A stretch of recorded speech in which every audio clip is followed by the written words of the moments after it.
Wassallallahu ala Muhammadin wa ali Muhammadin. Saya mulai membahas Nahjul Balaghah supaya kita lebih mengenal ajaran Islam yang asli, ajaran Islam yang Muhammadi, ajaran Islam yang diterjemahkan oleh sahabat yang paling berhak untuk menjelaskan agama Islam. Perbedaan yang sekarang terjadi di kalangan kaum muslimin sebetulnya perbedaan karena berbedanya sahabat yang dijadikan rujukan. Dari mana kita ini mengetahui ajaran agama Islam? Apa dasar agama Islam kita ini? Dasar agama Islam kita adalah sunnah Rasulullah, perbuatan-perbuatan Rasulullah Sallallahu Alaihi Wasallam. Karena ajaran Islam itu dipraktekkan oleh Rasulullah. Dari mana kita tahu tentang sunnah Rasulullah? Dari laporan para sahabat. Guru kita yang menyambungkan kita kepada Rasulullah adalah para sahabat. Ternyata para sahabat itu berbeda-beda dalam menyampaikan sunnah Rasulullah itu. Sebagai contoh, kalau saudara ikut berangkat haji bersama saya dan sholat di Masjidil Haram, baik di Mekah ataupun Madinah, salah satu ciri utama sholat di sana ialah imamnya tidak pernah membaca Bismillahirrahmanirrahim. Jadi selalu imamnya itu membaca setelah Allahu Akbar terus Alhamdulillahirabbil alamin. Bismillahnya tidak disebut. Mengapa mereka tidak menyebut Bismillah? Karena kata mereka mengikuti sunnah Rasulullah seperti yang dilaporkan oleh Anas bin Malik. Kata Anas bin Malik, aku pernah salat di belakang Rasulullah, Abu Bakar, Umar, dan Utsman, semuanya tidak membaca Bismillahirrahmanirrahim. Jadi mereka menjalankan sunnah Rasulullah berdasarkan laporan sahabat yang bernama Anas bin Malik. Sebagian lain malah mengeraskan bacaan Bismillahirrahmanirrahim, seperti kebanyakan di Indonesia mengeraskan bacaan Bismillahirrahmanirrahim. Salat itu ada dua macam. Salat yang perlahan-lahan itu salat siang, itu tidak boleh dibunyikan bacaan suratnya. Ada salat di malam hari disunahkan dibunyikan. Maghrib dan isya subuh itu harus berbunyi. Nah, dalam sholat yang tidak berbunyi sekalipun, madhab Ahlul Bait misalnya memerintahkan agar khusus pada Bismillah harus dikeraskan. Jadi kalau saudara sholat di belakang pengikut Ahlul Bait, setelah Allahu Akbar, misalnya sholat zuhur, tiba-tiba saudara dengar Bismillahirrahmanirrahim, setelah itu diam lagi. Nanti kalau mau baca surat, Bismillahirrahmanirrahim. Itu pun dari mana itu sumbernya? Dari sahabat Nabi juga. Sahabat Nabi yang dijadikan rujukan untuk mazhabnya kebanyakan orang Indonesia yang mengeraskan bacaan Bismillahirrahmanirrahim, dan juga untuk mazhab Ahlul Bait adalah riwayat dari Imam Ali, adalah hadis dari Imam Ali. Jadi yang membedakan mengapa di Saudi orang tidak mengeraskan bacaan Bismillah dan mengapa ada merujuk kepada Imam Ali dan ada yang merujuk kepada sahabat Anas bin Malik. Contoh lainnya adalah wudu. Di antara jemaah saya ada seorang mantan model. Karena mantan, dia sekarang sudah tidak model lagi. biasa-biasa aja. Dan saya tidak tahu sih bahwa dia ini seorang model. Maklumlah kehidupan saya hanya dari masjid ke masjid. Jadi tidak tahulah bahwa dia itu model. Tadi ketika ngobrol-ngobrol bahwa dia punya kegiatan mendirikan perpustakaan di masjid-masjid di kampung-kampung, oh saya puji-puji, bagus itu. Apakah ibu itu guru? Dia seperti tersinggung, kok orang seperti saya tidak mengenal dia. Enggak, saya ini model. Iya, katanya. Lalu dia sebutkanlah namanya. Lalu saya, oh iya, saya kenal. Padahal enggak sebetulnya. Dan dia termasuk model yang sekarang ini pakai jilbab. Dan sudah menjalankan agama dengan baik. Dan dia tidak pernah meninggalkan sholat. Cuma karena yang dia keluhkan itu dan yang sangat berat bagi dia. Kalau dia bepergian kemana-mana itu, dia selalu merasa wudhu dia itu tidak sempurna. Kenapa?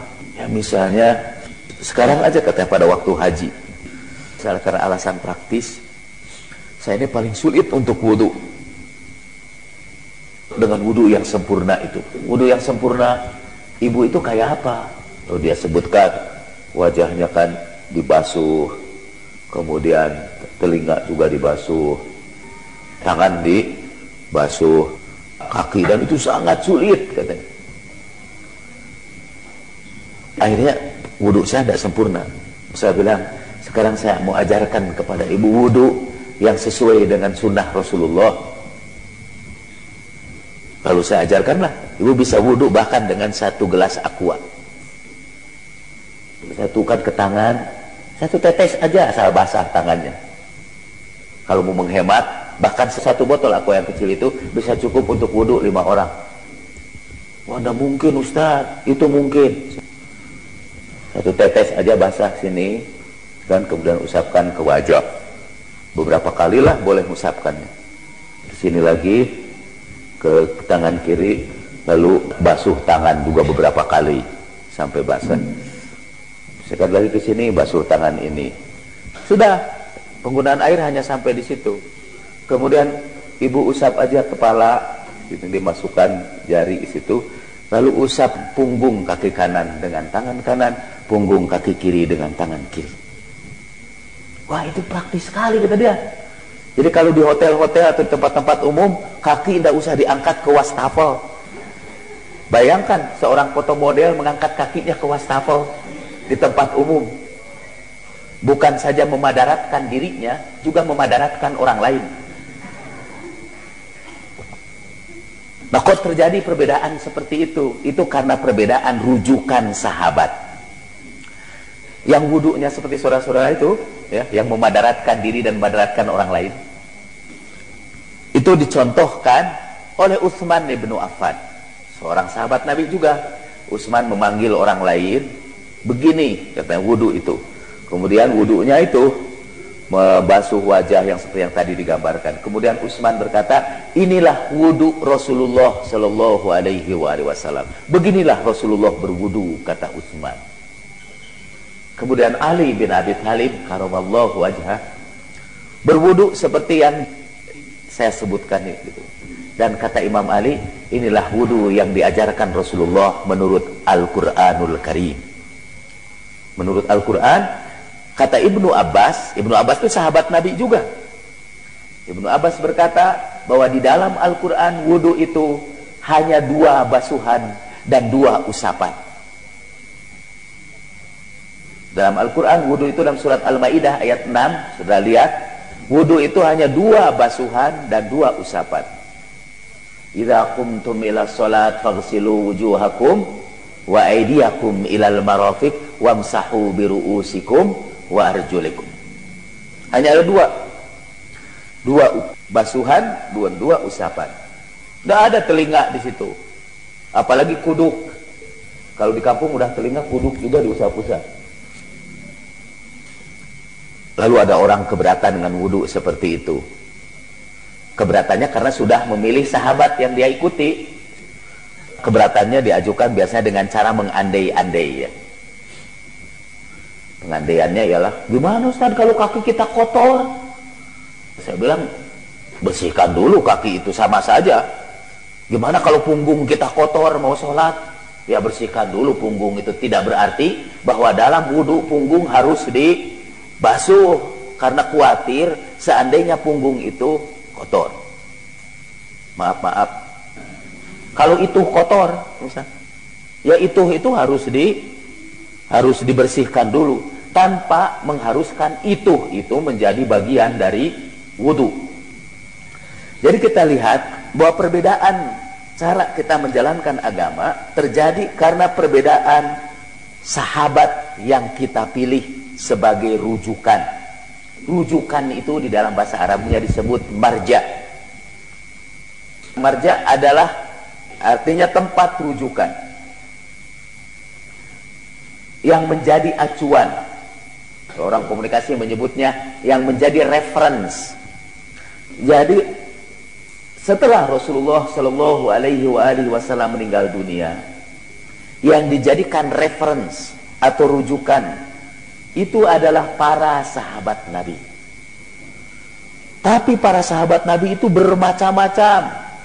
Tadi yang dilaporkannya aja bermacam-macam. Mungkin kita tanya, kok bisa ya sama-sama menyaksikan Nabi tapi laporannya bisa beda-beda? Adzan saja bisa beda-beda itu. Adzan, padahal adzan itu didengar setiap hari. Tapi ada perbedaan di antara para sahabat yang melaporkan adzan. Ada yang 4 kali insya Allahu Akbar, ada yang 2 kali Allahu Akbar. Ada azan yang dilaporkan oleh sahabat 1 kali Allahu Akbar. Riwayat tentang datangnya azan pun berbeda-beda dari para sahabat itu. Ada yang mengatakan azan itu adalah hasil mimpi seorang sahabat. Ada yang mengatakan azan itu hasil musyawarah Rasulullah Shallallahu Alaihi Wasallam dengan sahabat. Ada yang mengatakan harus didatangkan lonceng seperti gereja, ada yang juga harus dipukul beduk seperti Masjid NU. Itu semua saran ditolak. Kemudian sampai ada yang datang melaporkan mimpi. Kemudian ada juga yang menyebutkan di kalangan mazhab Ahlul Bait, azan itu langsung diajarkan malaikat Jibril kepada Rasulullah Sallallahu Alaihi Wasallam. Rasulullah menyampaikannya kepada Bilal. Ala kulli hal terjadi perbedaan tentang apa yang terjadi pada Nabi itu berdasarkan laporan para sahabat. Dan itu biasa sih. Sekarang pun di sebuah konferensi psikologi internasional, tidak salah di Tübingen di Jerman, yang kumpul itu para sarjana psikologi. Dan kerjaan sarjana psikologi ialah mengamati tingkah laku manusia, mencatatnya. Saya pengamat misalnya tingkah laku istri saya, kemudian saya catat. Saya pernah melihat istri saya batuk-batuk setelah membaca Allahu Akbar. Kemudian saya catat, nanti saya beritahukan kepada orang di sesudah saya. Sami'tu zaujati, aku mendengar istriku batuk-batuk setelah membaca takbiratul ihram. Nanti itu anak saya melaporkan lagi kepada cucunya, Khalilsat. Sami'tu jaddi yaqul, aku mendengar kakekku berkata begini. Terus sampaikan. Nanti kemudian hari dibukukan, namanya hadis dari ibu jalan. Seperti itulah perkembangan hadis. Nah, ini para psikolog itu tukang mencatat perilaku manusia. Dan katanya mereka ilmuwan, jadi pasti objektif. Dan biasa selalu menjadikan eksperimennya itu manusia yang lain dijadikan subjek eksperimennya, dijadikan kelinci percobaannya. Pada konferensi di Tübingen itu giliran psikolog yang dijadikan kelinci percobaan. Ketika mereka sedang berkumpul di aula itu, tiba-tiba masuk seseorang yang dikejar dari luar dengan teriak-teriak, bawa pistol. Ada suara tembakan, masuk ke ruangan, panik si para psikolog, bertengkar di depan panggung. Kemudian mereka keluar, masuk orang membawa formulir. Para psikolog itu disuruh menulis apa yang mereka saksikan di panggung tadi itu. Bagaimana ciri-ciri orang yang ditembak itu, bagaimana ciri orang yang menembak. Ternyata 80% melakukan kekeliruan pengamatan. Misalnya yang ditembak memakai topi padahal tidak pakai topi. Atau ketika ditanya apa warna kaos kaki orang yang menembak itu, tidak ada yang tahu. 80% para psikolog ini keliru di dalam mengamati kejadian itu.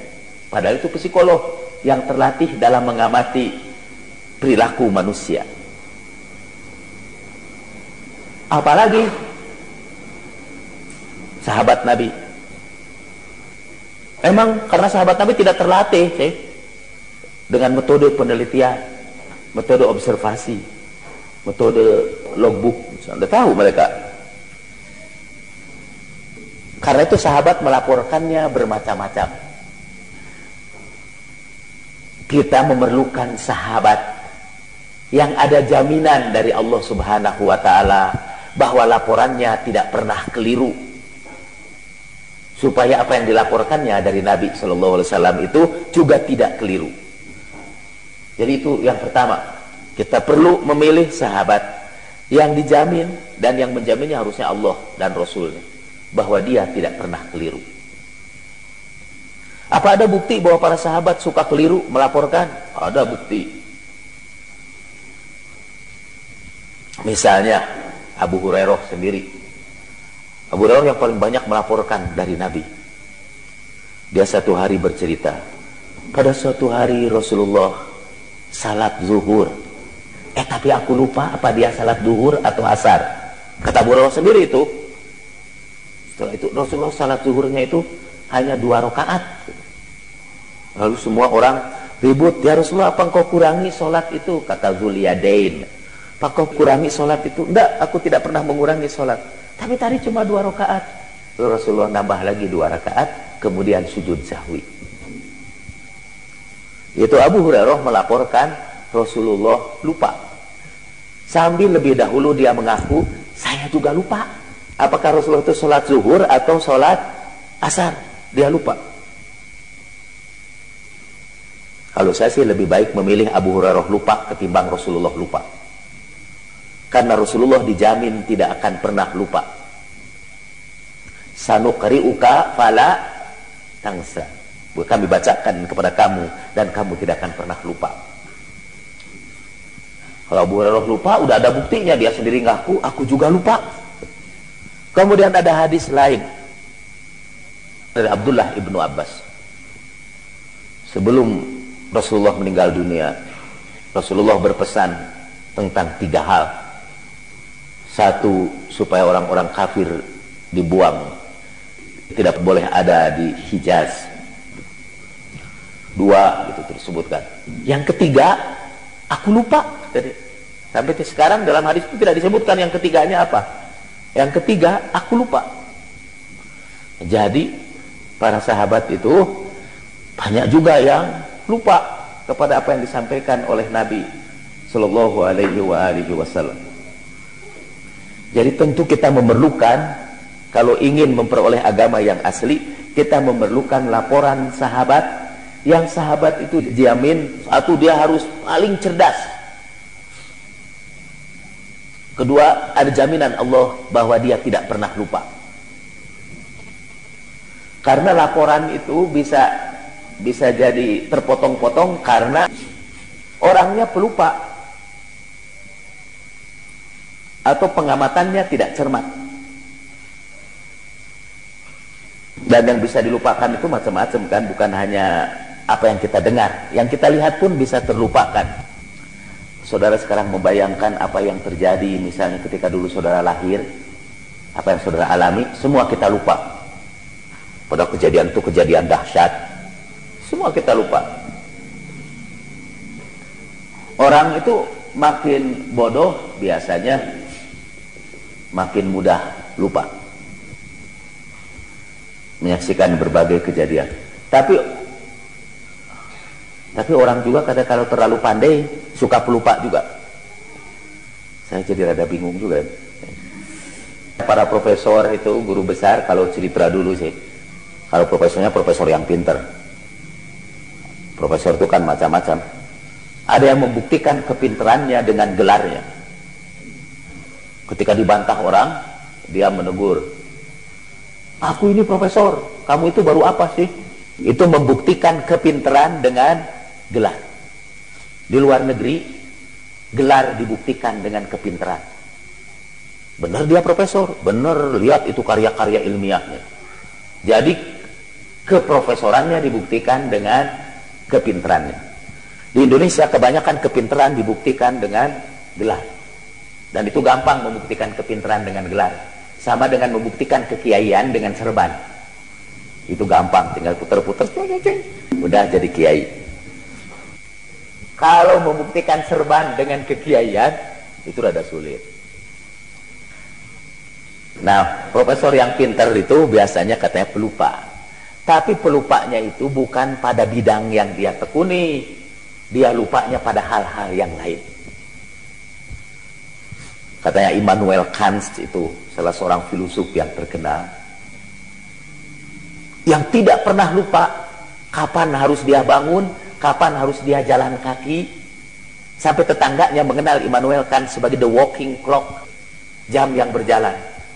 Misalnya sore-sore jam 4, Immanuel Kant itu harus keluar rumah dan selalu bawa payung, baik musim dingin maupun musim panas. Kalau orang sudah lihat Immanuel Kant membuka pintu, keluar bawa payung, itu jam 4 tepat. Dia jadi jam untuk tetangga-tetangganya. Dia tidak pernah lupa. Tapi untuk hal-hal yang lain, dia sangat pelupa. Konon katanya dia pernah lagi merenungkan pemikiran filosofis.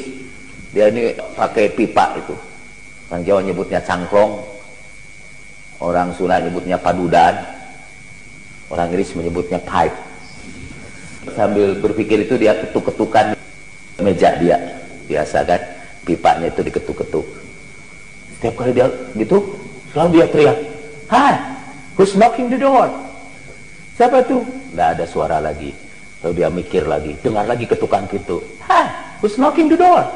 Sampai dia jengkel ke sana, dibuka pintu, nggak ada. Dia lupa bahwa sebetulnya cangklongnya itu yang mengetuk pintu. Jadi profesor bisa pelupa, tapi pelupanya untuk bagian-bagian yang tidak penting, yang tidak berkaitan dengan bidang. Kata sebagian orang sih, yang saya tidak yakin, saya ini pelupa karena pinternya. Sehingga sebagian orang hanya supaya disebut pinter, pura-pura pelupa. Kalau benar saya ini pinter, benar. Saya hanya lupa untuk bagian-bagian yang tidak penting. Misalnya melupakan istri saya. Saya pernah bawa istri saya dulu ketika masih pakai motor. Dan anak saya bonceng mereka di belakang. Lalu ngisi bensin di satu tempat. Setelah ngisi bensin, saya pergi lagi. Tengah jalan juga, agak jauh saya berjalan, saya ngajak ngobrol, kok tidak dijawab. Di belakang tidak ada istri saya dan anak saya. Balik lagi ke tempat ngisi bensin itu. Dan menemukan wajah Batari Durga di situ kan. Tapi itu hanya untuk urusan istri. Kalau hadis-hadis tentang Ahlul Bait, saya tidak lupa. Jadi kembali lagi. Nah, sahabat itu, ada sahabat yang pelupa khusus tentang hadis-hadis Nabi. Tapi ada sahabat yang boleh jadi tampaknya melupakan dunia dengan segala isinya, tapi dia tidak pernah melupakan pesan-pesan Rasulullah Shallallahu Alaihi Wasallam. Dan sahabat itu yang terkenal sangat cerdas, nanti akan saya bacakan hadis-hadisnya, adalah Imam Ali karamallahu wajhah. Memang mungkin ada beberapa hal bahwa Ali itu seringkali kedapatan lupa. Bahkan kalau saya tidak salah, Abu Darda ya, menemukan Imam Ali pingsan di sebuah kebun dan melaporkan kepada Sayyidah Fatimah tentang Imam Ali. Kalau pingsan jelas lupa semua itu pingsan. Kata Sayyidah Fatimah, begitulah karena Ali apabila dia ingat Tuhannya, dia lupakan segala-galanya. Jadi kalau saya meninggalkan istri tadi itu karena saya lagi ingat kepada Tuhan. Jadi kalau saudara waktu tanya sama istri saya, begitulah Kang Jalang. Yang kedua, orang kalau melaporkan satu kejadian, terutama sahabat-sahabat Nabi, apalagi yang dilaporkan itu adalah perilaku Nabi yang harus dicontoh. Tidak jarang orang memasukkan kepentingannya sendiri. Apa kepentingannya itu? Kepentingan mau dianggap sebagai orang yang soleh. Dia sebetulnya tidak soleh, tapi ingin dipandang sebagai orang yang soleh. Dinisbahkanlah itu. Saya pernah dipuji Nabi bahwa saya ini orang soleh. Orang semua mengangguk-angguk. Atau saya ini emang ada orang curiga kepada saya karena saya terlalu banyak meriwayatkan hadis. Kok kamu banyak sekali meriwayatkan hadis? Lalu saya ngomong, itu emang begitu. Kamu anggap aku bohong ya? Aku ini pernah menemui Rasulullah Shallallahu Alaihi Wasallam. Dan aku berkata, ya Rasulullah, aku ingin bisa menghafal hadis-hadismu itu. Bagaimana caranya supaya aku bisa menghafal hadismu? Lalu Rasulullah berkata, nanti kalau aku ngomong, kalau aku berbicara, kamu julurkan selendang kamu. Nanti kalau aku selesai bicara, selendang itu kamu tutupkan ke dada kamu. Lalu saya itu, setiap kali Rasulullah berbicara, saya julurkan selendang saya. Kalau beliau bicara, saya tutupkan selendangnya. Dan setelah itu, saya tidak pernah melupakan apapun yang dikatakan Nabi Shallallahu Alaihi Wasallam. Tentu kalau saya berkata begitu, orang percaya, oh pantas ya dia banyak sekali itu meriwayatkan hadis. Memang sudah ini sih didoakan Nabi. Dan yang dimaksud saya itu adalah Abu Hurairah. Abu Hurairah dituduh orang banyak berdusta karena banyak meriwayatkan hadis. Lalu dia cerita tadi itu. Jadi dengan menghubungkannya kepada Nabi Shallallahu Alaihi Wasallam. Jadi hadis pun bisa dimanfaatkan untuk menunjang pede para sahabat. Hampir setiap sahabat menceritakan bagaimana Rasulullah itu memuliakan dia. Sebagian besar benar, tapi banyak juga yang dibuat-buat oleh para sahabat itu. Hanya untuk memperkokoh posisi mereka. Jadi kalau begitu ada masalah kejujuran ini. Dalam meriwayatkan sunnah Nabi itu, kita memerlukan sahabat yang jujur, yang akhlaknya baik, yang terbukti akhlaknya baik. Karena kalau orang itu pendusta, pembohong, lalu akhlaknya buruk, pastilah dia satu saat akan menisbahkan kepada Nabi hal-hal yang tidak pernah terjadi kepada Nabi Shallallahu Alaihi Wasallam. Atau kalau orang itu memusuhi Nabi di dalam hati, dia akan sampaikan berita-berita yang menjelek-jelekan Nabi. Walaupun dia jadi sahabat sekian lama. Saya jadi ingat ini. Saya pernah difitnah oleh sahabat saya. Fitnahnya luar biasa. Sampai sekiranya kodok mendengar fitnah itu, kodok itu berubah jadi sapi. Saking gak percayanya itu. Nah, ketika dia menyebarkan fitnah itu, orang-orang gak percaya. Tak mungkinlah Pak Jalal itu begitu. Aku kenal Pak Jalal itu. Lalu dia jawab, aku ini jadi sahabatnya udah 7 tahun, kata jadi sahabatnya. Menyertai dia.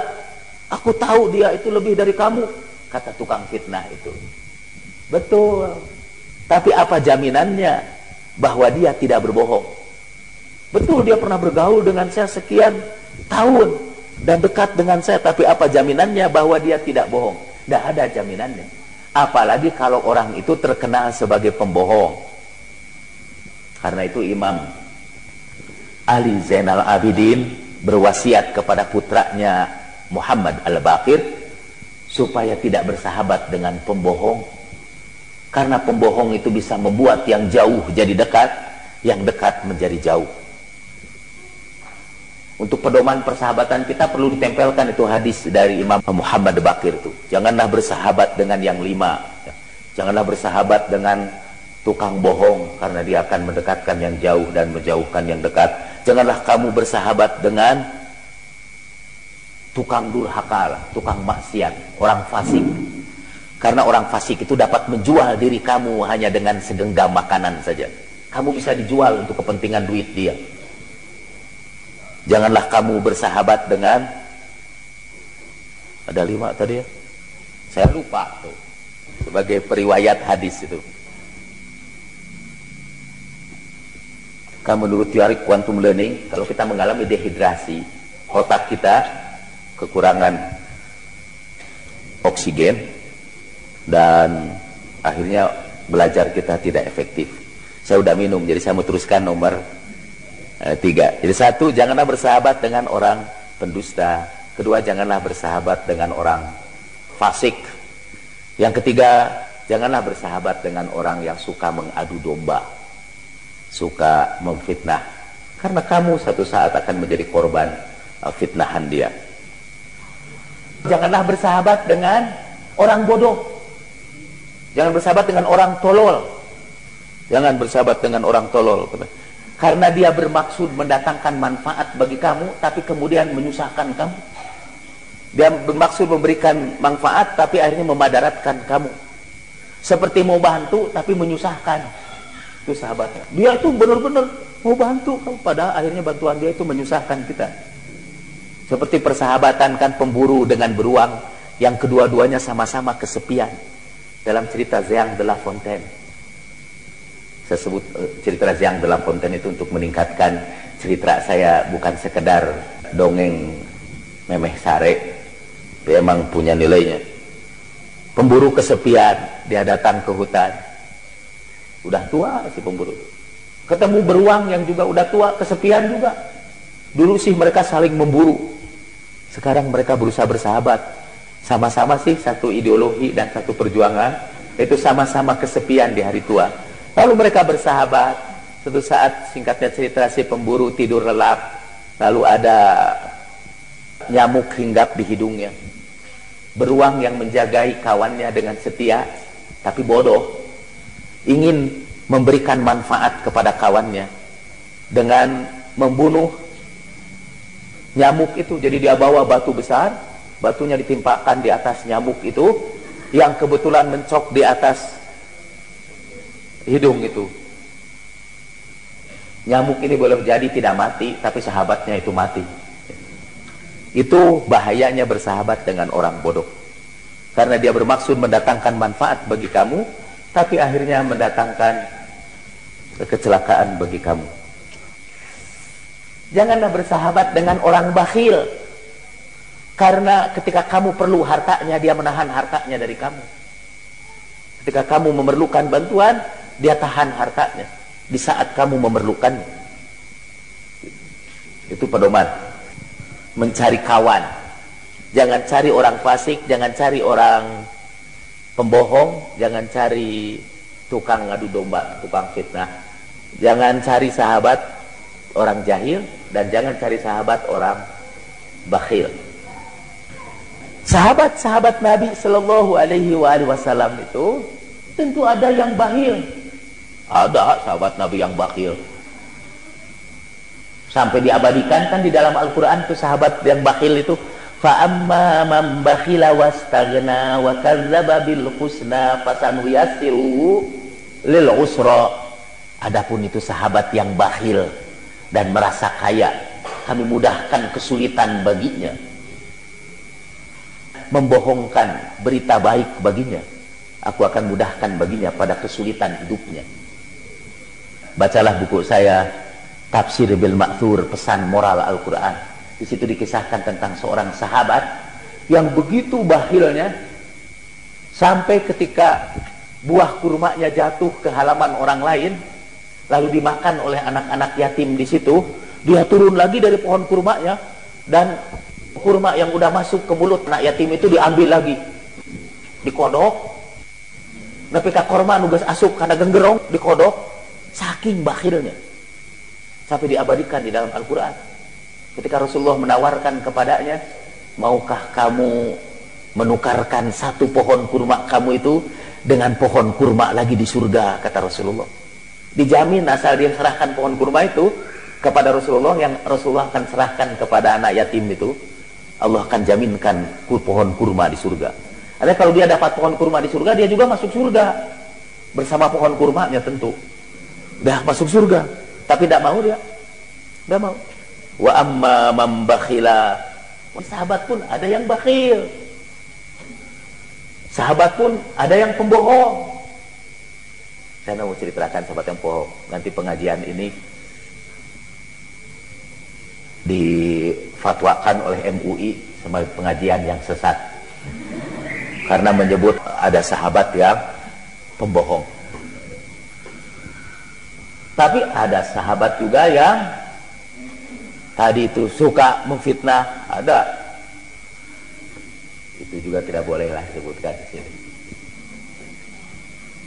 Atau disebutkan juga, jangan sebut nama lah, no name mentioned. Jangan menyebut nama. Tentu kalau kita ingin memperoleh hadis yang betul-betul bersih dari Rasulullah, rujukan kita itu haruslah sahabat yang tidak pernah berdusta, yang akhlaknya baik, yang tidak pernah memasukkan kepentingannya sendiri di dalam hadis-hadis itu, kecuali kepentingan agama. Dan sahabat yang dijamin oleh Allah dan Rasulnya tidak pernah salah, yang dibuktikan juga oleh para sahabat-sahabatnya sebagai orang yang paling pintar, yang berakhlak baik. Sudah pintar, akhlaknya baik, paling taat beribadah, paling dekat dengan Rasulullah Shallallahu Alaihi Wasallam adalah Imam Ali. Karena itu mulai kemarin Ustadz Miftah dan seterusnya saya akan membicarakan khutbah-khutbah Imam Ali.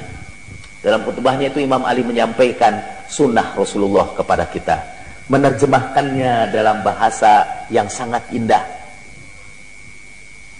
Itu yang tersebut Nahjul Balaghah, puncak kefasihan, karena dia sampaikan dengan bahasa yang fasih.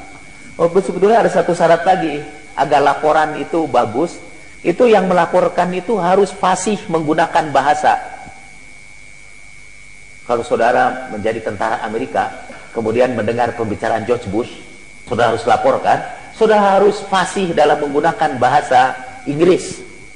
Kalau tidak fasih, repot itu, laporannya bisa keliru dan bisa salah paham. Dan Imam Ali adalah sahabat Nabi yang paling fasih. Nah sekarang sampai yang terakhir itu, ketika jemaah-jemaah saya mulai bergelimpangan sakit, batuk-batuk di masjid itu, setelah selesai ibadah haji, itu terjadi kur batuk. Biasanya dalam suasana sunyi, asal ada seorang aja yang mau provokasi, langsung semua batuk. Betul. Sampai saya tidak tahu, mudah-mudahan Allah memaafkan saya ya. Saya pernah, apa betul kalau ada yang merangsang lalu semuanya jadi batuk? Jadi saya pura-pura batuk. Setelah selesai haji itu saya alhamdulillah sehat. Di masjid itu suasana sepi, lagi mendengarkan bacaan itu, saya mulai batuk. Eksperimen aja. Tiba-tiba seluruh itu barisan di depan belakang semua batuk. Saya meneruskan bacaan sholat saya dalam hati tersenyum. Dan pulang dari percobaan itu saya batuk sampai sekarang. Semoga Allah memaafkan saya. Orang yang harus jadi rujukan juga, kata orang itu sulit mengkritik Imam Ali itu. Dari berbagai segi dia ini manusia sempurna, insan kamil, yang paling menyerupai Rasulullah Shallallahu Alaihi Wasallam. Jadi dulu ada sahabat yang mencoba mengkritik Imam Ali. Itu Ali itu dianggap suka bercanda.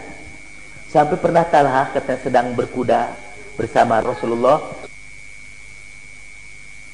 Kata Rasulullah, kamu yang harus berhenti, hai Talha. Ketahuilah bahwa satu saat kamu akan berhadapan dengan Ali dan kamu berada di pihak yang batil. Riwayat itu pernah disampaikan oleh Imam Ali ketika mereka bertemu dalam satu peperangan,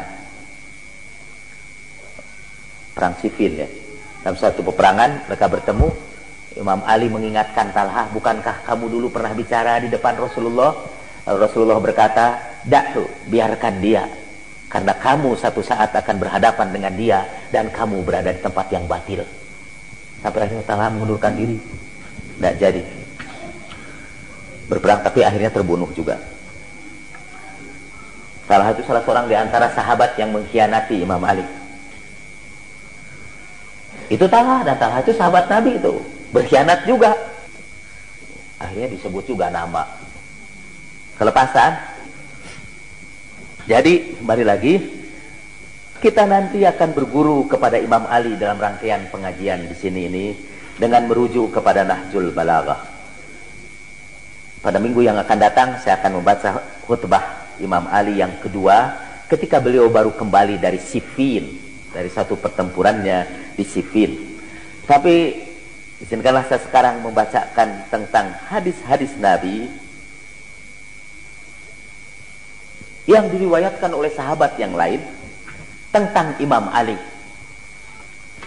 Misalnya hadis yang terkenal yang direkamkan di pintu SMU Plus Mutahari.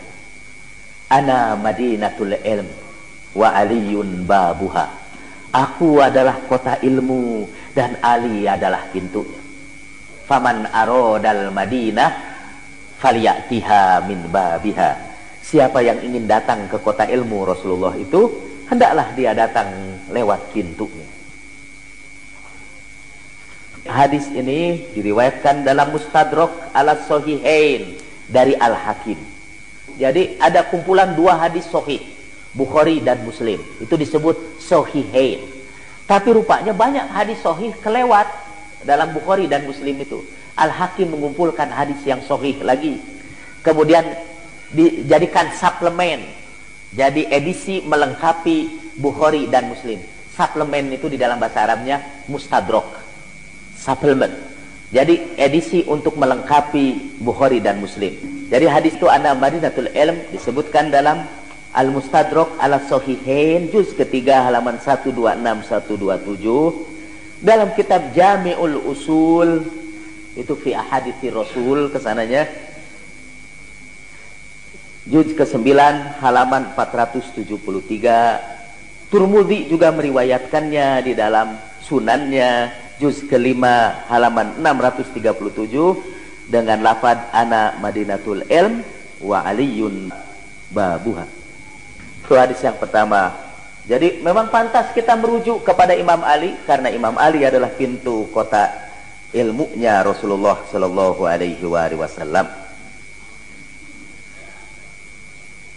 Dan ini ditegaskan juga oleh Imam Ali sendiri, Allamani Rasulullah sallallahu alaihi wasallam alfa babin minal ilmi yaftahli min kulli bab alfa bab. Rasulullah mengajarkan kepadaku 1000 bab ilmu dan setiap bab itu membuka 1000 bab ilmu lagi. Kata Sa'id bin al-Musayyab, dia berkata, lam yakun ahadun min sahabati Rasulillah sallallahu alaihi wasallam yaqulu saluni ila adiyah. Sebelumnya saya bacakan sebuah hadis lagi dari Abu Tufail qala, dia berkata, Abu Tufail ini seorang sahabat, dia berkata syahidtu aliyan, aku pernah menyaksikan Ali. Yaqulu, dia berkata saluni, tanyalah aku. Wallah la tas'aluni an syai'in illa akhbartukum wasaluni an kitabillah fa wallahi ma min ayatin illa wa ana a'lamu abilailin nuzilat am binaharin fi sahlin am fi jabalin. Imam Ali sering mengumpulkan orang-orang dan berkata, tanya aku ini, yang lengkapnya malah tanyalah aku sebelum kalian kehilangan aku. Demi Allah, kalau kalian bertanya kepadaku tentang sesuatu, aku pasti kabarkan kepada kalian. Tanyalah aku tentang kitab Allah. Demi Allah, tidak satu ayat pun yang turun, apakah turunnya malam hari, siang hari, apakah di lembah atau di bukit, aku mengetahui ayat itu. Maksud Imam Ali itu di zamannya, ketika Imam Ali hidup itu, orang-orang tidak mau mengambil Imam Ali sebagai rujukan. Mereka mengambil apa? Yang mereka ambil adalah orang-orang bodoh, tapi kebetulan dapat jabatan dan dia bisa memberikan fatwa. Atau yang didukung oleh orang-orang itu tukang-tukang dongeng yang sering berdiri di depan Ka'bah lalu bercerita tentang Israiliyat. Berkumpullah orang di situ. Jadi orang bertanya tidak sama Imam Ali, tentu jawaban yang keliru. Maka Imam Ali karena dapat wasiat dari Rasulullah untuk menyampaikan ilmu Rasulullah, beliau berkata, saluni, tanya aku itu.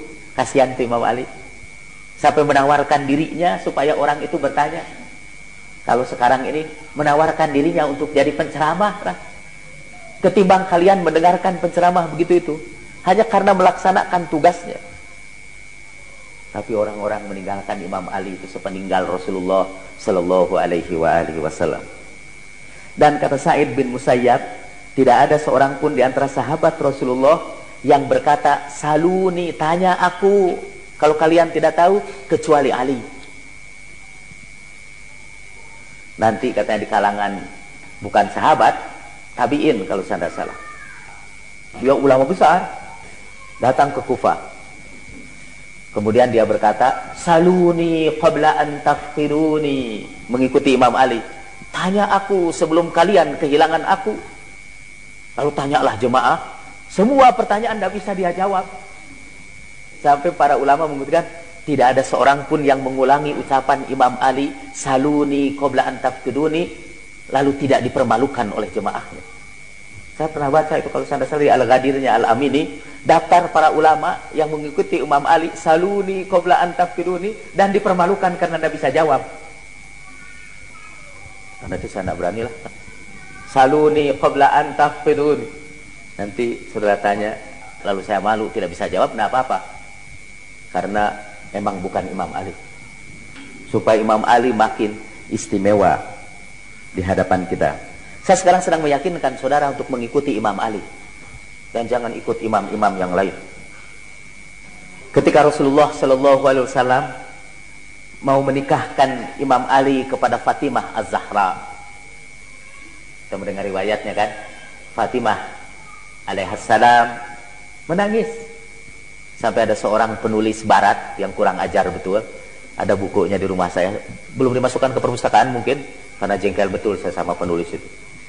Itu katanya Imam Ali itu adalah, dia tidak nyebut imam tentu, Ali itu adalah orang yang paling jelek wajahnya. Sampai ketika ditawarkan kepada Fatimah, Fatimah nangis. Itu ada di sini. Jadi nangisnya karena mau diberi orang yang paling jelek.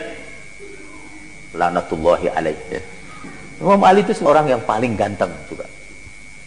Gagah itu Imam Ali itu. Itu hanya karena menafsirkan Fatimah itu menangis. Pada orang mau ditikahkan menangis tidak selalu karena menyesal. Banyak sekali yang kawinan nangis terisak-isak karena tangisan bahagia. Ada yang rahasia yang saya bocorkan, sebenarnya tidak boleh bocor. Pulang haji itu istri saya menangis lama sekali di dada saya. Tapi itu tangisannya bukan karena suaminya datang sangat jelek, bukan. Tangisan bahagia karena suaminya datang kelihatan lebih muda, lebih bercahaya, lebih tampan. Kayaknya Sayyidah Fatimah begitu juga tuh. Qala Rasulullah sallallahu alaihi wa alihi Fatimah Zahra alaiha salam, amma tardina an uzawwijaki aqdama ummati silman wa aktsaruhum ilman wa a'zamahum hilman. Apa engkau tidak bahagia, hei Fatimah? Tuh Nabi juga menyebutkannya begitu. Melihat tangisan itu, apakah engkau tidak bahagia, hei Fatimah, kalau aku kawinkan engkau dengan umatku yang paling dahulu Islamnya, yang paling banyak ilmunya, dan yang paling besar rasa santunnya. Imam Ali sebagai aktsaruhum ilman wa a'zamuhum hilman, yang paling banyak ilmunya dan paling besar rasa santunnya, rasa kasih sayangnya. Dalam hadis yang lain Rasulullah Shallallahu Alaihi Wasallam bersabda, "A'lamu ummati Bisunnati wal qada'i ba'di Ali bin Abi Thalib. Umatku yang paling mengetahui tentang sunnahku dan ketentuanku sepeninggalku adalah Ali bin Abi Thalib. Ini hadis diriwayatkan dalam tafsir An-Nisaburi dalam surat Al-Ahqaf, kemudian dalam kitab Faidul Qadir juz keempat halaman 257. Untuk sementara kita membicarakan tentang hadis-hadis mengenai kelebihan ilmu Imam Ali, supaya Imam Ali menjadi marja kita, menjadi rujukan kita dalam mempelajari sunnah Rasulullah Sallallahu Alaihi Wasallam. Itu sebagai pengantar berikutnya untuk pembicaraan kita tentang Nahjul Balaghah. Oke, kalau ada pertanyaan saya persilakan. Banyak orang bergelar profesor, menulis buku-buku tasawuf dengan berbagai anjurannya, namun belum tentu mereka melaksanakan ajaran tasawuf. Apakah mereka berdosa? Siapa bilang bahwa mereka tidak menjalankan ajaran tasawuf? Orang yang menulis buku tentang tasawuf itu paling tidak menulisnya saja itu sudah menjalankan ajaran tasawuf. Tasawuf itu ialah mengajarkan orang tentang tasawuf, dan mengajarkan itu antara lain dengan tulisan, dengan lisan, dengan perbuatan. Itu dengan menulis saja sudah menjalankan ajaran tasawuf. Saya bisa ngomong gini kepada penanya itu yang menanyakan tentang tasawuf, tanya tentang tasawuf tapi tidak menjalankan tasawuf, apakah itu berdosa? Sudah tanya saja tentang tasawuf, itu sudah menjalankan ajaran tasawuf. Salah satu bahaya kalau orang belajar tasawuf ialah perasaan bahwa diri kita adalah yang paling soleh, bahwa kitalah yang menjalankan tasawuf yang benar, yang lain itu menjalankan tasawuf yang keliru. Itu salah satu jebakan iblis yang menyebabkan banyak sekali orang berguguran di jalan kecintaan kepada Allah itu ya. Jadi begitu kita merasa bahwa kita adalah orang yang menjalankan tasawuf yang hakiki dan yang lain itu tidak menjalankan tasawuf yang benar, pada saat itu kita sudah jatuh kepada jebakan setan, bahkan boleh jadi sudah menjadi setan sendiri. Saya akan merencanakan menulis buku, bukan tasawuf, ini psikologi agama yang kedua, dan saya akan menceritakan gejala yang disebut dalam psikologi agama religious experiences, pengalaman ruhani, pengalaman ruhani, pengalaman spiritual yang oleh para psikolog disebutnya sebagai pengalaman beragama, religious experience. Ternyata orang-orang yang memperoleh pengalaman beragama itu juga mempunyai pengalaman seperti yang dialami oleh orang-orang gila. Orang-orang gila atau orang menderita epilepsi seringkali juga memperoleh pengalaman-pengalaman beragama. Misalnya orang gila kadang-kadang melaporkan dia dipenuhi dengan cahaya, atau dia mendapat bisikan wangsit dari alam gaib, atau ada ketenangan yang luar biasa, sampai ada orang gila udah sembuh pengen dikembalikan lagi kepada gila lagi, karena pada waktu dia gila dia mengalami ketenangan batin yang luar biasa. Saya kadang-kadang iri hati juga sama orang gila itu. Kalau di pinggir jalan apapun yang terjadi di sekitarnya dia tenang aja gitu, menghadapinya dengan membisu. Dunia boleh bergejolak, mahasiswa boleh demonstrasi, tol boleh dinaikkan, seorang anak dibakar di pasar, dia diam aja, tenang, dengan satu ketenangan yang tidak tergoyahkan. Kalau sudah mencari ketenangan batin, jadilah orang gila. Jadi, menurut para psikolog, ternyata pengalaman orang gila seringkali tidak berbeda dengan pengalaman orang-orang yang mempelajari tasawuf itu. Sehingga akhirnya apa? Ada orang yang sebetulnya gila tapi mengaku sufi. Di samping ada orang sufi disebut sebagai orang gila. Karena orang sulit sekali membedakan antara seorang sufi dengan orang gila. Dalam buku saya itu nanti akan diceritakan ada cirinya untuk bisa membedakan orang sufi dengan orang gila. Yaitu cirinya itu, orang gila kalau memperoleh pengalaman ruhaniah seperti itu, dia kemudian merasa diri paling hebat. Dia menjadi takabur, itu yang disebut megalomania.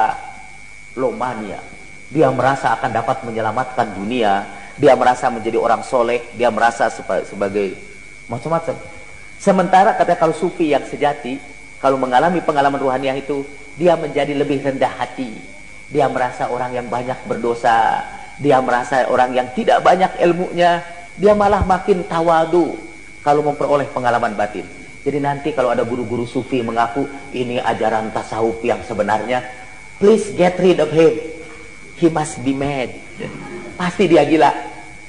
Untungnya itu kalau di Indonesia, karena masyarakatnya gila, yang laku itu orang gila, bukan sufi yang beneran. Ustadz, apa hadis yang menerangkan tentang manfaatnya kita meminum air zam-zam? Hadisnya berbunyi, air zam-zam itu bermanfaat sesuai dengan doa orang yang meminumnya. Hadisnya sudah bisa baca dalam kitab Rindu Rasul, itu ada catatan kakinya.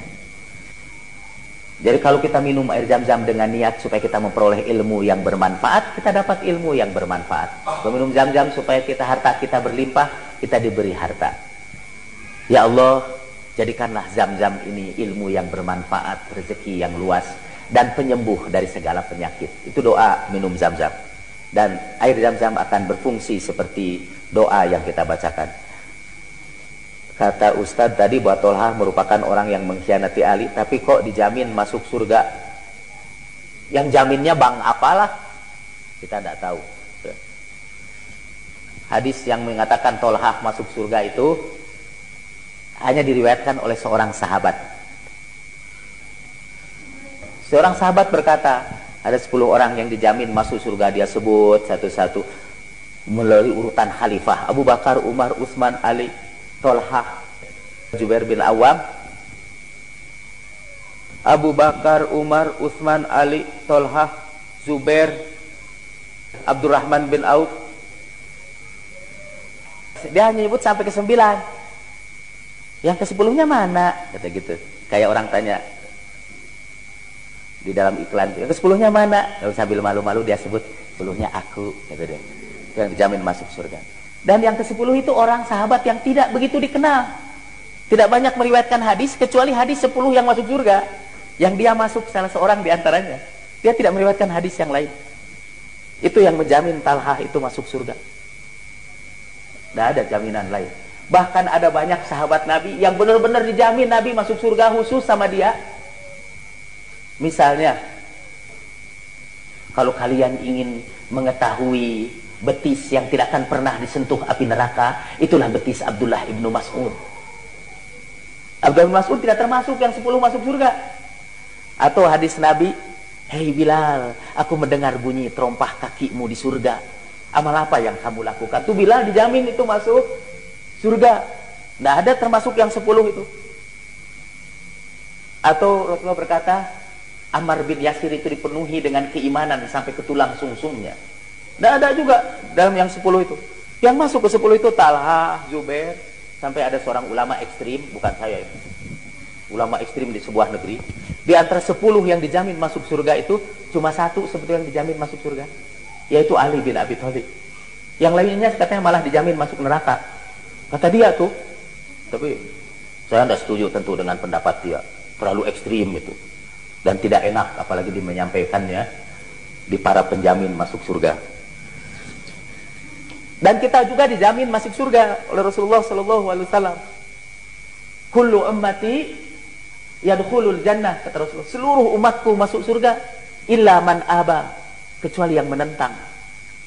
Rasulullah tidak menentang Rasulullah, masuk surga insya Allah dijamin. Lalu sahabat tanya, siapa yang menentang ya Rasulullah? Siapa yang taat kepadaku, dia masuk surga. Dan siapa yang menentang aku, dia masuk neraka. Jadi siapa yang taat kepada Rasulullah, mengikuti sunnahnya, masuk surga. Tapi ternyata sunnahnya keliru, diambilnya dari sahabat yang salah, masuk surga juga. Karena kelirunya bukan salah dia sih, salah gurunya. Ustadz, apakah pakaian yang terkena cairan akibat mimpi basah harus dicuci terpisah? Bagaimana dengan pakaian yang dipakai ketika berhubungan suami istri? Ya kalau mau dipisah, pisah. Pakaian hubungan suami istri itu kalau berpakaian ya. Astagfirullahaladzim. Tidak perlu harus dipisahkan. Ini sih masalah fikih. Kalau fikih itu carilah yang mudah. Karena seluruh aturan Islam dimaksudkan untuk memberikan kemudahan. Yuridullahu bikumul yusra wala yuridu bikumul usra. Allah menghendaki kemudahan bagi kamu. Allah tidak suka dengan kesulitan. Siapa yang suka mempersulit-sulit itu? Ahli fikih. Dan ahli fikih itu kenapa jadi sulit? Karena pertanyaan orang awam. Karena pertanyaan orang awam seperti ini, apakah harus dipisah, Ustaz? Ya, kata ahli fikih, udah dipisah aja. Akhirnya jadi sulit karena harus, belum lagi lupa pakaian yang mana tadi itu dipakai itu kan. Sebelum Rasulullah meninggal, beliau telah mengetahui kelak umatnya akan terpecah. Apakah memang sudah skenario Allah bahwa umat Islam akan terpecah? Ya. Mengapa sih supaya umat itu terpecah? Itu sudah sunatullah lah. Saya kira kalau terpecah itu juga terpecah macam-macam. Apa terpecah perbedaan paham? Itu sudah kehendak Allah. Kita ini harus berbeda paham supaya ilmu kita berkembang.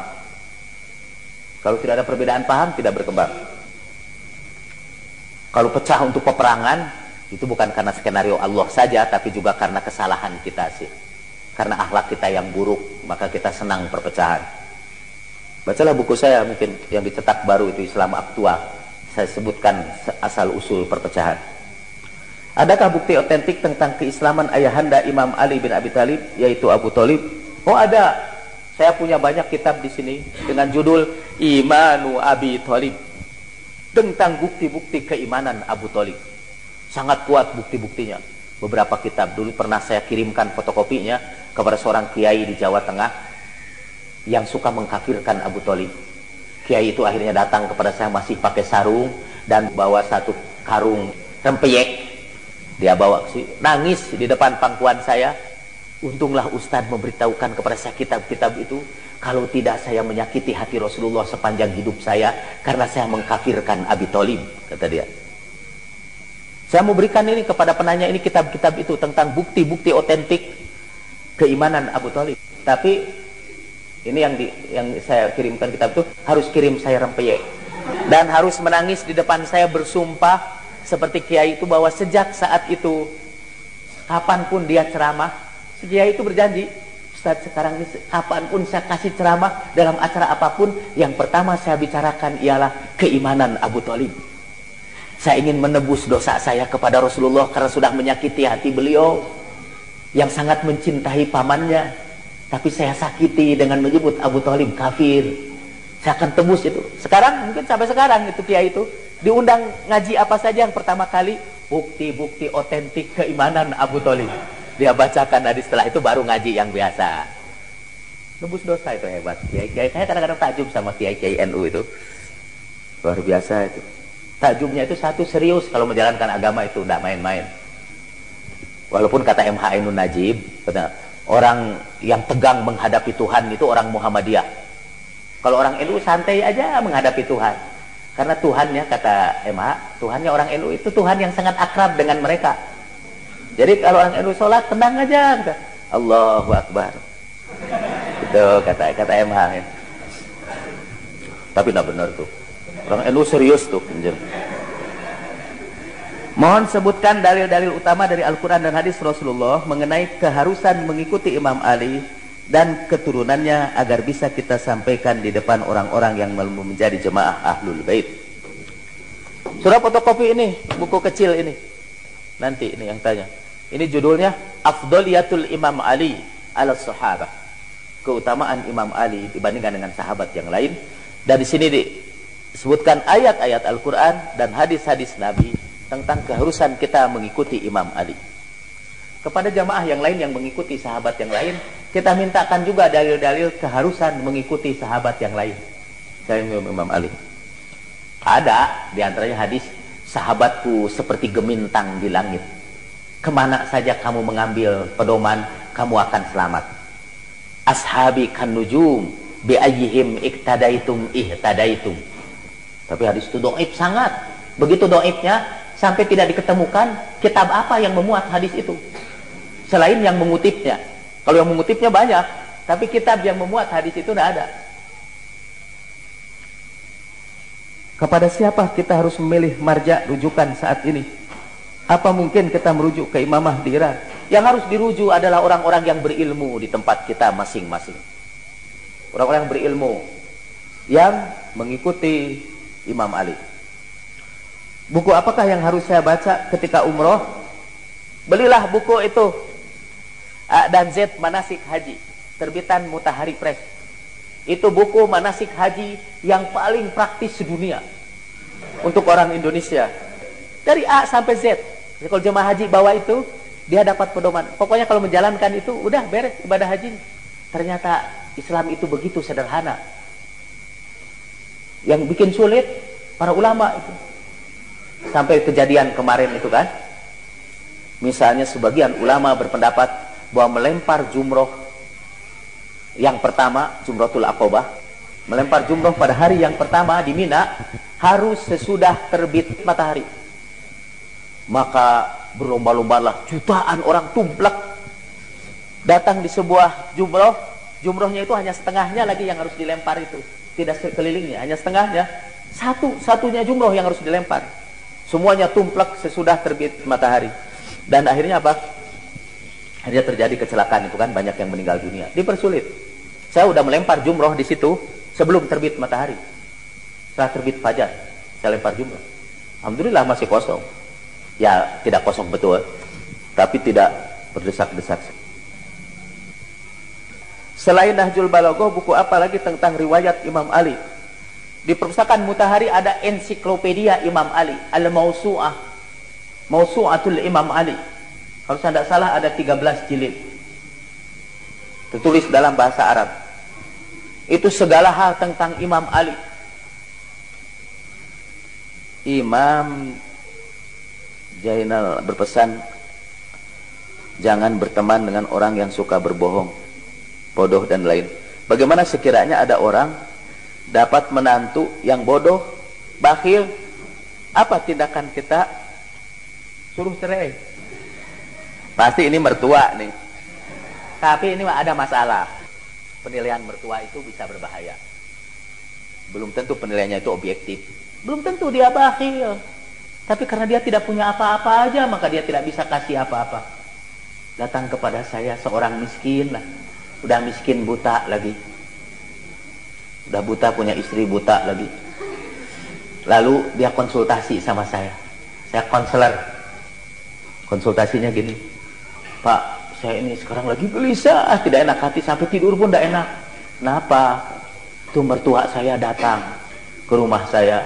Lalu saya dengar aja dari jauh, kata, dia ngomong sama istri saya, gimana sih menantu aku yang ini itu tidak pernah kirim apa-apa, kata.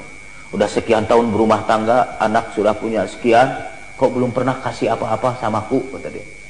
Nangislah itu si miskin itu. Dia tidak bisa kasih apa-apa, emang tidak punya apa-apa. Malah sebetulnya sampai dia bilang, saya nangis sama saya cerita. Saya tidak perhatikan. Apa orang buta kalau nangis keluar air mata enggak? Pokoknya dia cerita dengan sangat mengharukan. Disindir oleh mertuanya bahwa dia tidak pernah bisa membantu. Disebut bakhil.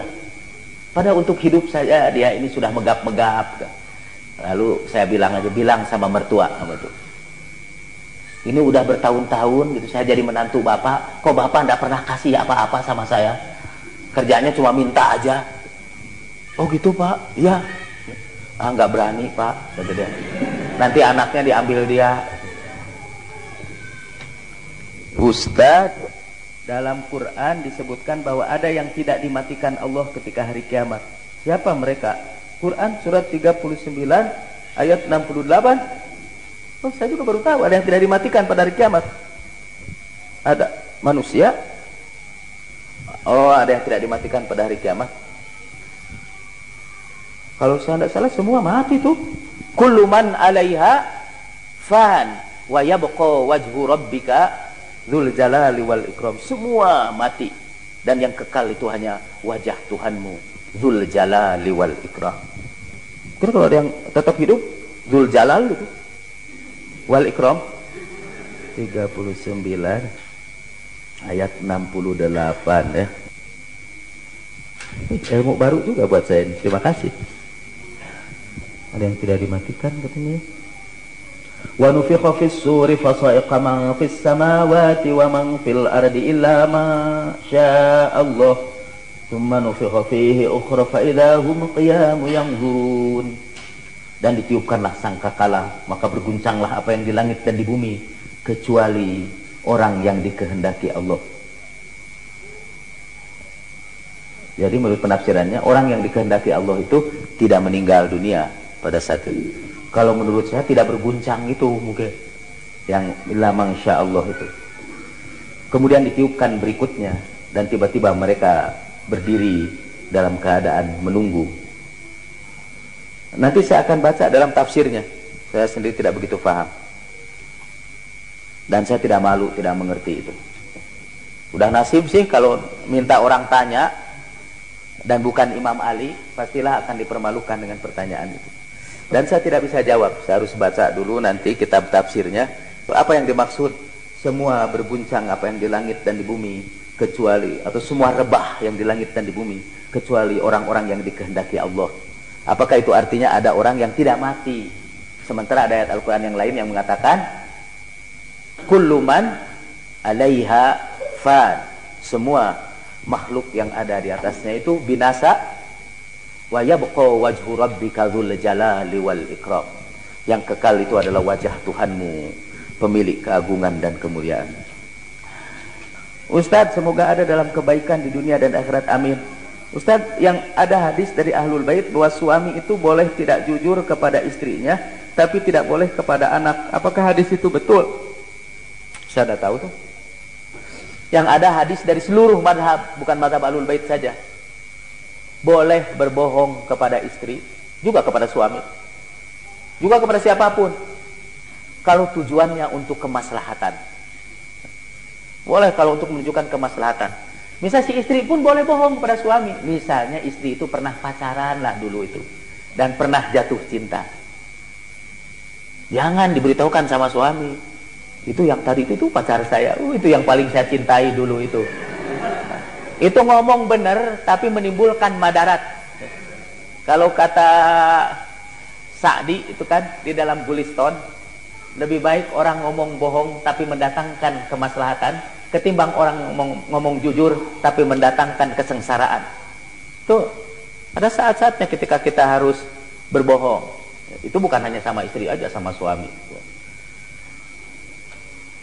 Saya kalau punya pacar juga di Jakarta, jangan jujur beritahukan sama istri. Tadi saya baru pacaran, asik sekali. Itu. Dan istri pun jangan nanya yang jujur-jujur gitu, yang mendesak supaya jujur. Ini kalau dijawab jujur, pingsan dia. Misalnya kalau ada seorang istri punya suami yang tahu dia suaminya terbuka, punya istri 4 misalnya.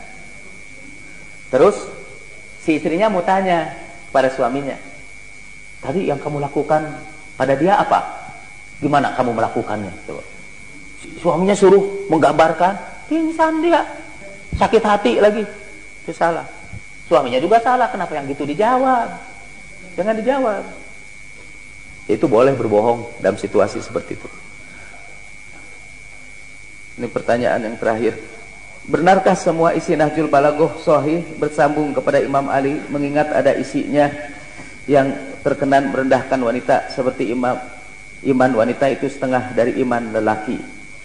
Hadis iman wanita setengah dari iman laki-laki juga ada di kalangan ahlu sunnah, banyak sekali kalangan ahlu sunnah hadis tentang itu.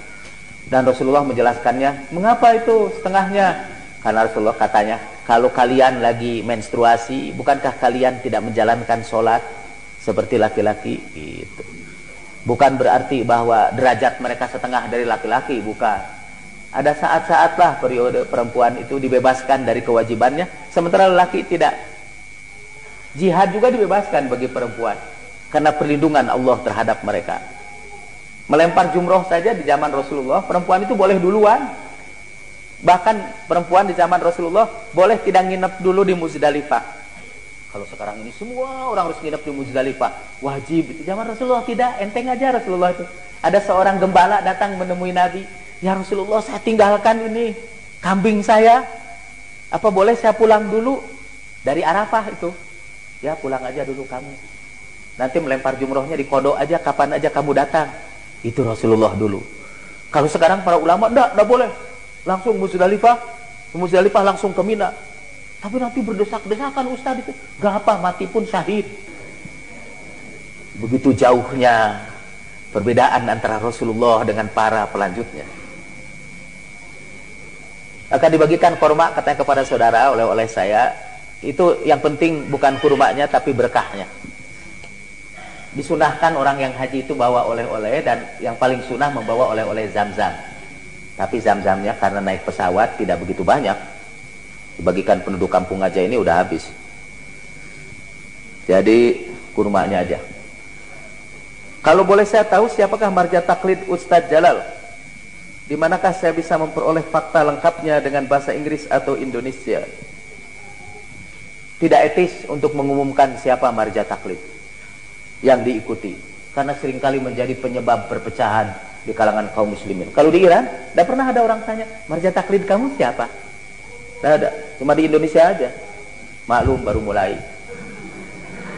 Saya pernah mendengar ceramah Daud Rashid di salah satu stasiun TV dan menyatakan bahwa hadis "Aku kota ilmu dan Ali pintunya" adalah hadis dhaif.